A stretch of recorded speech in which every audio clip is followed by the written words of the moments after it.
بسم الله الرحمن الرحيم.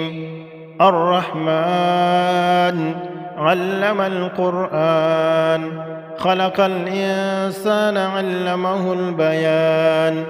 الشمس والقمر بحسبان، والنجم والشجر يسجدان.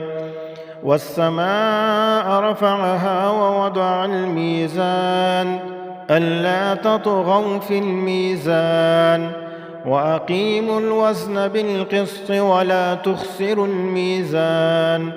والأرض وضعها للأنام، فيها فاكهة والنخل ذات الأكمام، والحب ذو العصف والريحان. فبأي آلاء ربكما تكذبان؟ خلق الإنسان من صلصال كالفخار، وخلق الجان من مارج من نار. فبأي آلاء ربكما تكذبان؟ رب المشرقين ورب المغربين. فبأي آلاء ربكما تكذبان؟ مرج البحرين يلتقيان، بينهما برزخ لا يبغيان. فبأي آلاء ربكما تكذبان؟ يخرج منهما اللؤلؤ والمرجان. فبأي آلاء ربكما تكذبان؟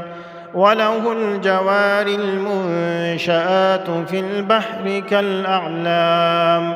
فبأي آلاء ربكما تكذبان؟ كل من عليها فان، ويبقى وجه ربك ذو الجلال والإكرام. فبأي آلاء ربكما تكذبان؟ يسأله من في السماوات والأرض، كل يوم هو في شأن. فبأي آلاء ربكما تكذبان؟ سنفرغ لكم أيها الثقلان. فبأي آلاء ربكما تكذبان؟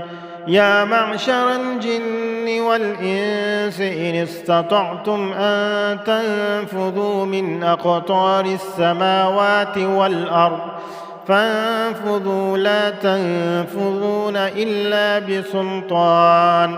فبأي آلاء ربكما تكذبان؟ يرسل عليكما شواظ من نار ونحاس فلا تنتصران. فبأي آلاء ربكما تكذبان؟ فإذا انشقت السماء فكانت وردة كالدهان.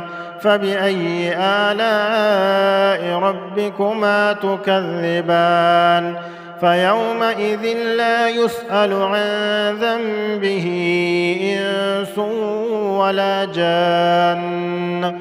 فبأي آلاء ربكما تكذبان؟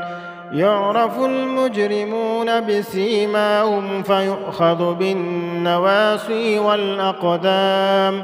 فبأي آلاء ربكما تكذبان؟ هذه جهنم التي يكذب بها المجرمون، يطوفون بينها وبين حميم آن.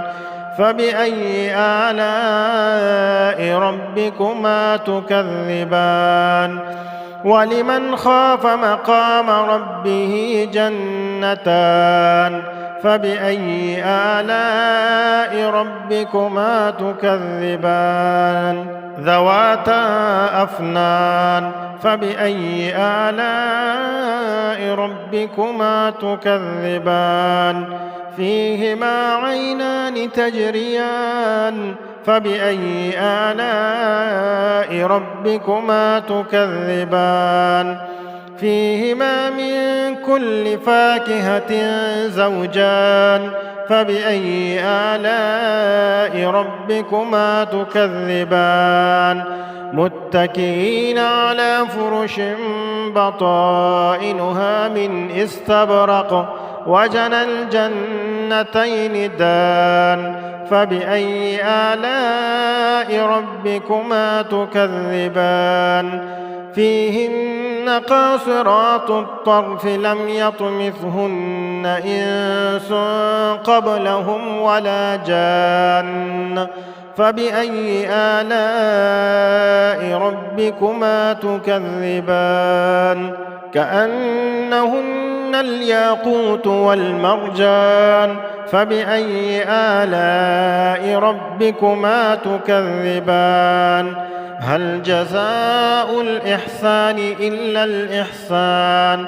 فبأي آلاء ربكما تكذبان ومن دونهما جنتان فبأي آلاء ربكما تكذبان